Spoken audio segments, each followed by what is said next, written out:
بسم اللہ الرحمن الرحیم۔ والعاقبۃ للمتقین والصلاة والسلام علی سید الانبیاء والمرسلین اما بعد فاعوذ باللہ من الشیطان الرجیم بسم اللہ الرحمن الرحیم ایاک نعبد و ایاک نستعین آمنت باللہ صدق اللہ مولانا العظیم وبلغنا رسولہ النبی الکریم الحکیم الصلاة والسلام علیک یا سیدی یا رسول اللہ، الصلاة والسلام علیک یا سیدی یا حبیبی یا محبوب اللہ، الصلاة والسلام علیک یا سیدی یا نور من نور اللہ، وعلی آلک و اصحابک یا حبیبی یا سیدی یا محمد رسول اللہ۔ اللہ رب العزت کی لاتعداد بے شمار حمد و ثنا کے بعد درود و سلام کا نذرانہ حضور تاجدار مدینہ سرور قلب و سینہ فیض گنجینہ صلی اللہ تعالیٰ علیہ وآلہ وسلم کی بارگاہ میں میرے واجب القدر بزرگ اور دوستوں نوجوان ساتھیوں، اللہ تبارک و تعالیٰ کے فضل و کرم سے آج انشاءاللہ عز و جل سورۃ الفاتحہ کی چوتھی آیہ مقدسہ، اس کا آدھا حصہ جو رہتا تھا وہ تلاوت کرنے کا شرف حاصل کیا ہے، اور اس کے ضمن و ذائل میں چند ایک باتیں آپ کی گوش گزار کرنی ہیں، اس تمنا اس آرزو کے ساتھ کہ خالق کائنات زبان پر حق جاری فرمائے اور ہم سب کو سن کر عمل کی توفیق عطا فرمائے۔ میرے واجب القدر خالق کائنات نے فرمایا ایاک نعبد و ایاک نستعین، ہم تیری ہی عبادت کرتے ہیں اور تجھ ہی سے مدد مانگتے ہیں۔ سورۃ الفاتحہ میں خالق کائنات نے سب سے پہلے اپنی حمد کا بیان فرمایا اور اس کے بعد بندے کی بندگی کا بیان فرمایا، اور اب بندے کی عبادت اور اس کو مدد کی تلقین فرمائی جا رہی ہے۔ خالق کائنات نے فرمایا کہ جب بھی اپنی رب ذوالجلال کی بارگاہ میں تو حاضر ہو تو سب سے پہلے اپنے رب کی حمد بیان کر، اس کی صفات بیان کر، یعنی اس کو رحمان اور رحیم پکار، اس کو قیامت کے دن کا مالک مان، اور پھر عبادت میں کھڑا ہو، اس کی عبادت کر اور خالص عبادت کر، ریاکاری والی عبادت نہ کر، اور پھر اس سے عرض کر کہ ہم تجھ ہی سے مدد مانگتے ہیں۔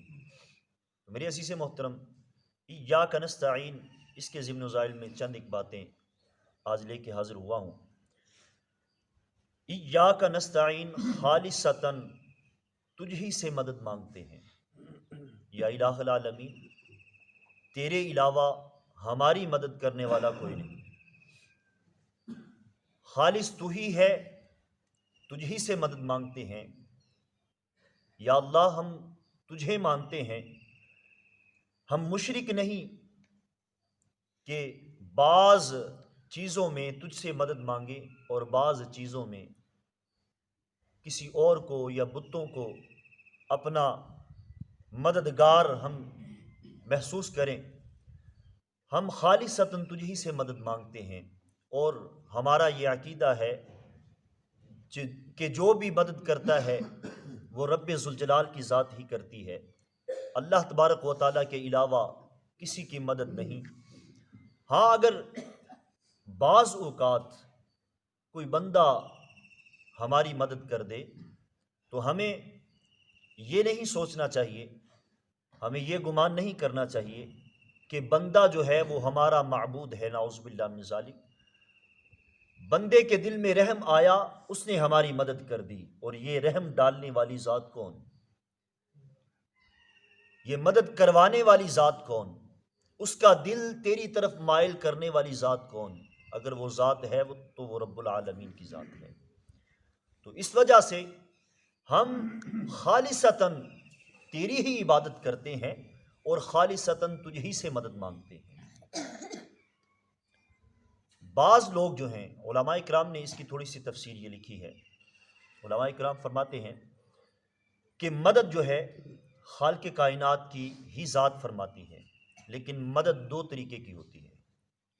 بعض اوقات ایک مدد ہے بالواسطہ، ایک مدد ہے بلا واسطہ۔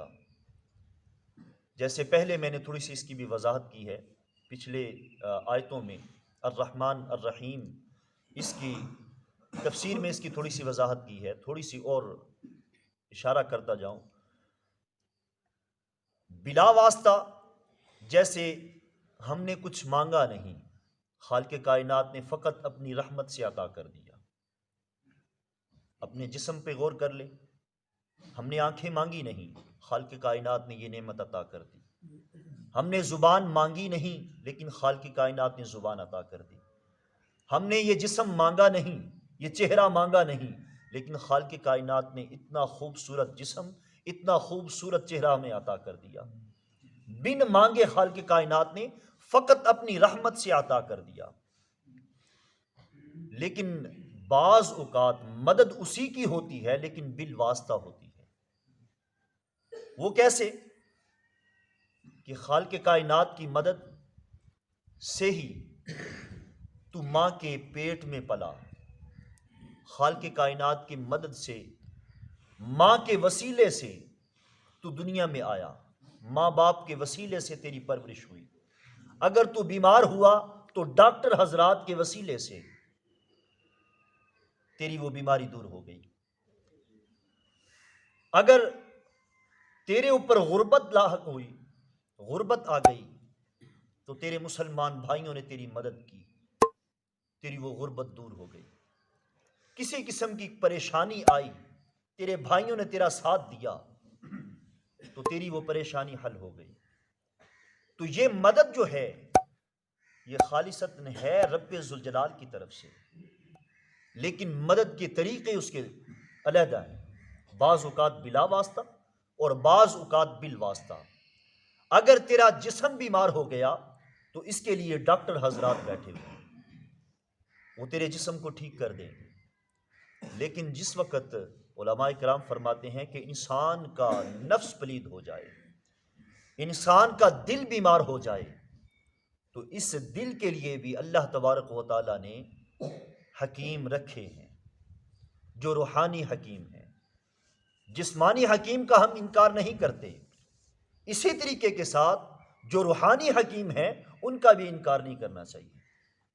تیری روح بیمار ہو جائے، تیرا دل بیمار ہو جائے، تو اس دل کو تازہ کرنے کے لیے، اس دل کو تندرست کرنے کے لیے خالق کائنات نے اپنے انبیاء علیہم السلام اور اپنے اولیاء کا وسیلہ رکھا ہے۔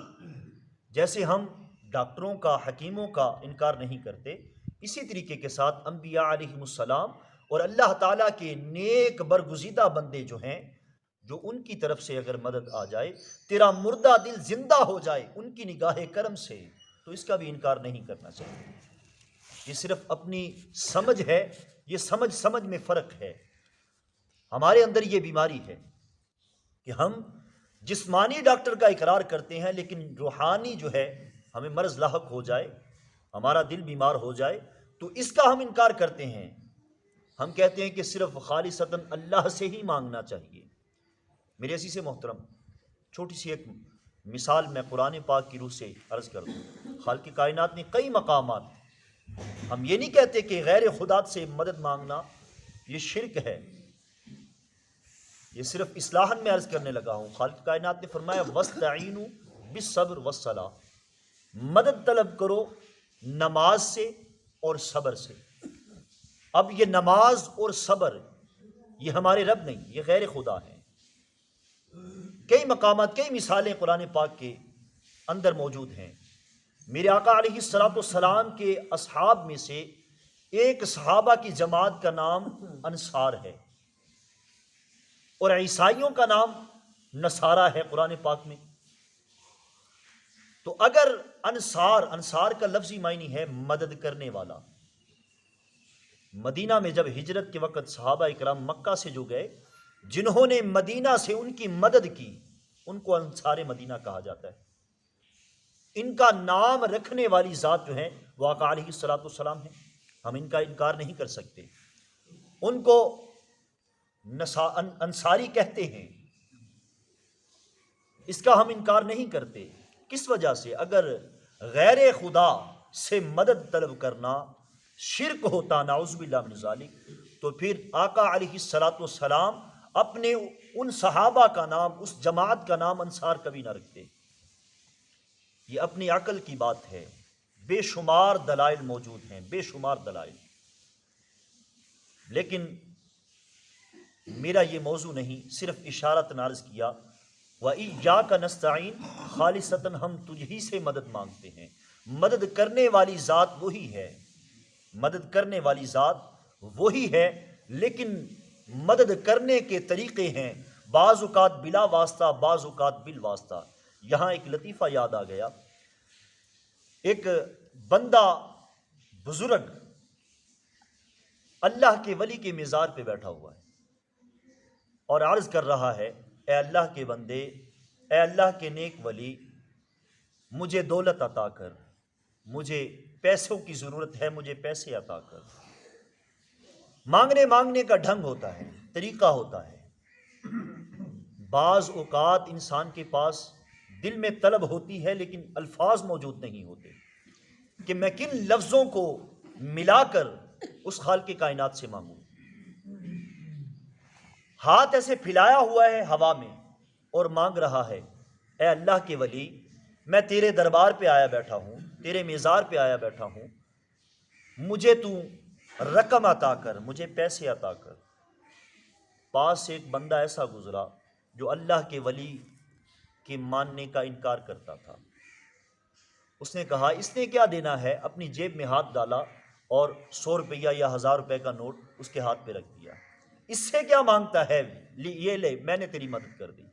اس نے کہا واہ خالق کائنات، تیری کرم نوازی، دیا بھی اللہ کے ولی کے میزار پہ بیٹھے ہوئے کو دیا بھی تو ایسے بندے کے وسیلے سے دیا جو تیرے ولیوں کو مانتا ہی نہیں. یہ ماننے میں فرق ہے. اللہ کے ولی جو ہیں وہ اللہ کے پیارے ہیں. ہم یہ نہیں کہتے کہ وہی ہے ہمارے خالق، وہی ہیں، نعوذ باللہ من ذالک. یہ ہمارا عقیدہ نہیں ہے. ہمارا عقیدہ یہ ہے کہ دیتا رب ذوالجلال ہی ہے، لیکن بعض اوقات وہ بالواسطہ دیتا ہے.